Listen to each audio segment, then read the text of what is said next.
بسم اللہ الرحمن الرحیم۔ اللہم صلی علی محمد و آل محمد۔ کذبت قبلہم قوم نوح و اصحاب الرس و ثمود۔ سورہ کہف آیہ نمبر 12۔ اصحاب الرس کون تھے اور ان پر عذاب خداوند متعال کیوں نازل ہوا؟ شاہ نجف کے محترم ناظرین و سامعین، آئیے اصحاب رس کے بارے میں جانتے ہیں۔ امیر المؤمنین امام المتقین علی بن ابی طالب علیہ السلام کی شہادت سے 3 دن پہلے قبیلہ بنی تمیم سے عمرو نامی ایک شخص حضرت امام علی علیہ السلام کی خدمت اقدس میں حاضر ہوا اور سوال کیا کہ مولا، مجھے اصحاب رس کے متعلق بتائیے کہ وہ کون تھے، ان پر عذاب نازل ہونے کا کیا سبب تھا، وہ کون سے زمانے میں تھے، ان کے مکانات کہاں تھے، ان کا بادشاہ کون تھا، اور آیا خدا نے اپنا کوئی رسول ان میں بھیجا تھا یا نہیں بھیجا تھا؟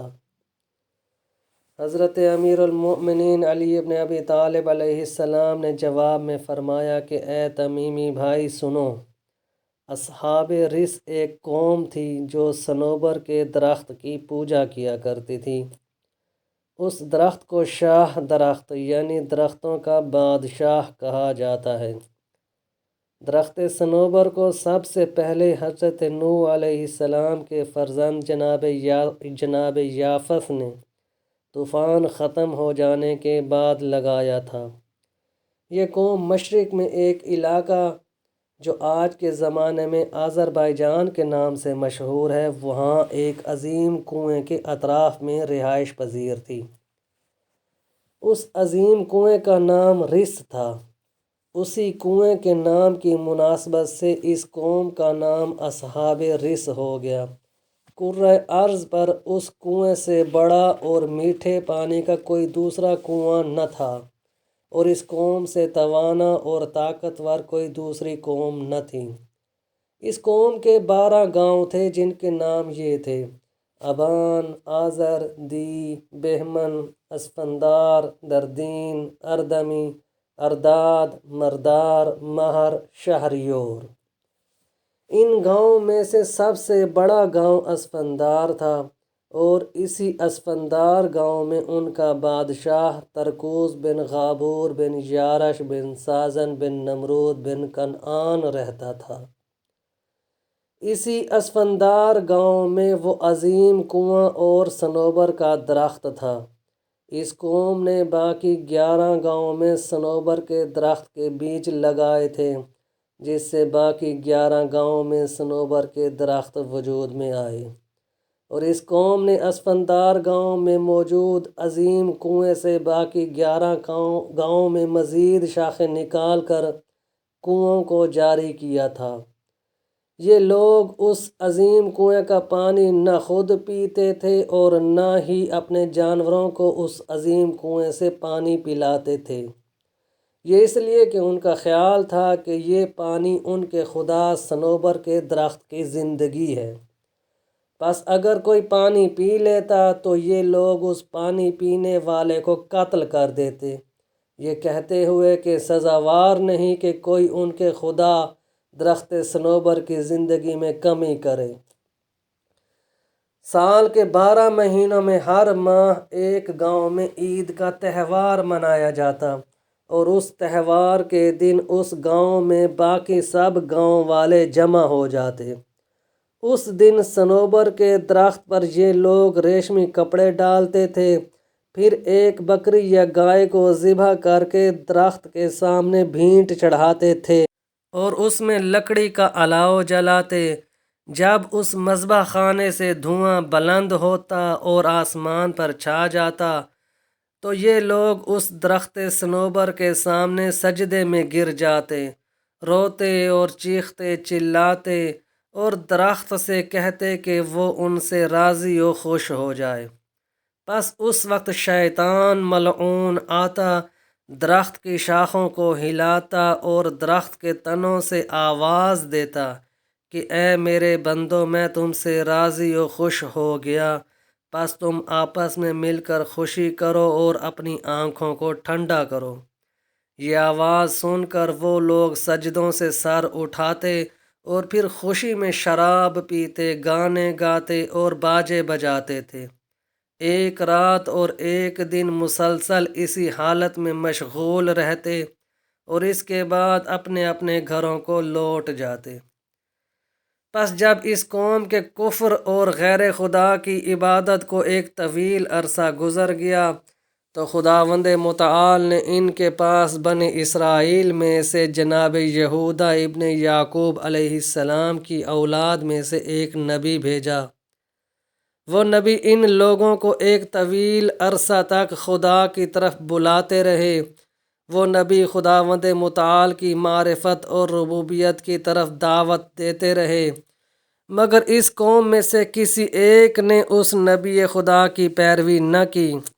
جب نبی خدا نے دیکھا کہ ان لوگوں کی سرکشی و گمراہی شدید ہو چکی ہے تو انہوں نے دعا کی کہ اے خدا، یہ تیرے بندے مجھے جھٹلاتے ہیں، تیرے وجود کا انکار کرتے ہیں، میری تکذیب کرتے ہیں اور ایک ایسے درخت کی پوجا کرتے ہیں جو نہ تو انہیں نفع پہنچا سکتا ہے اور نہ ہی نقصان پہنچا سکتا ہے۔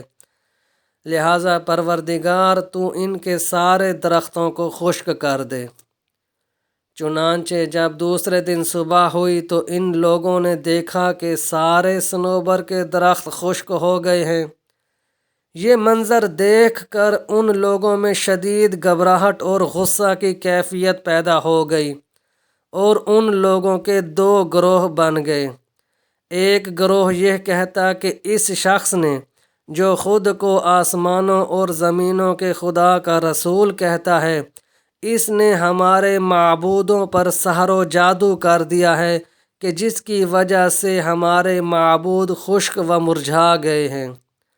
دوسرا گروہ یہ کہتا ہے کہ ہمارے معبود ہم سے ناراض ہو گئے ہیں، وہ اس لیے کہ یہ شخص ہمارے معبودوں میں عیب لگاتا ہے اور بدگوئی کرتا ہے، وہ اس لیے خشک و مرجھا گئے ہیں تاکہ ہم ہوش میں آئیں اور اپنے معبودوں کی مدد کریں۔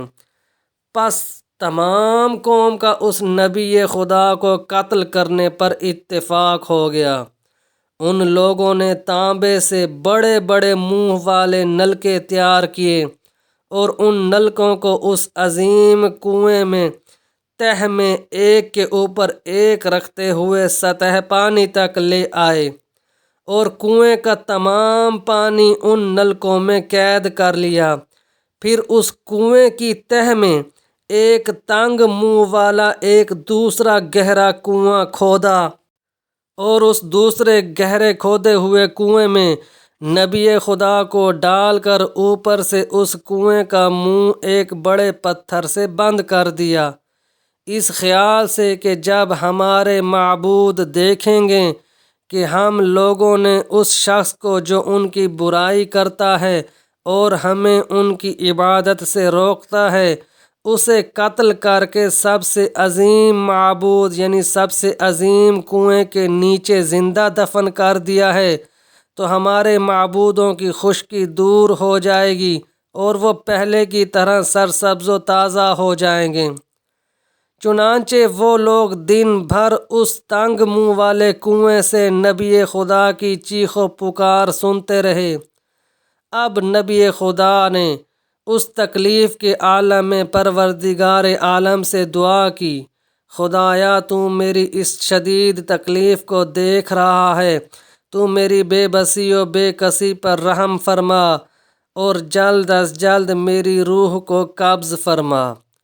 پس خداوند متعال نے اپنے رسول کی روح کو قبض کر لیا۔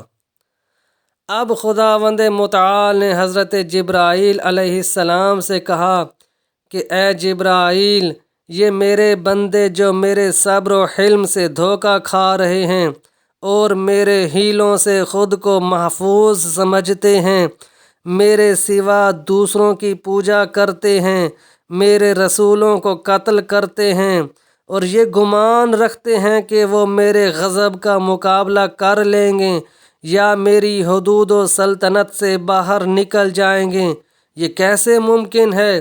میں اپنے نافرمانوں اور اپنے رسول کے قاتلوں سے انتقام لوں گا۔ مجھے اپنی عزت و جلال کی قسم، میں ان لوگوں کو دونوں جہان کے لیے عبرت کا نشان بنا دوں گا۔ پس ان لوگوں کی عید کے دن جب یہ سب لوگ جمع ہوئے ایک گاؤں میں، ان لوگوں پر ایک سرخ آندھی چلی۔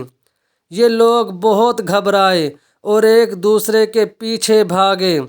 پھر ان لوگوں کے نیچے کی زمین گندھک کی چٹان کی مانند سرخ تپتا ہوا انگارہ بن گئی اور ان کے اوپر سایہ دار بادل منڈلانے لگے کہ اچانک ان بادلوں سے بارش کے قطروں کی طرح سرخ تپتے ہوئے انگاروں کا قہر ان پر برسا۔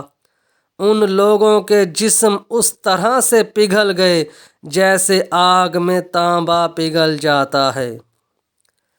شاہ نجف کے محترم ناظرین و سامعین، یہ تھے اصحاب رس اور ان کا انجام۔ خداوند متعال ہم پر اپنی رحمت و نعمت نازل فرمائے اور اپنے عذاب سے محفوظ فرمائے۔ آمین ثم آمین یا رب العالمین۔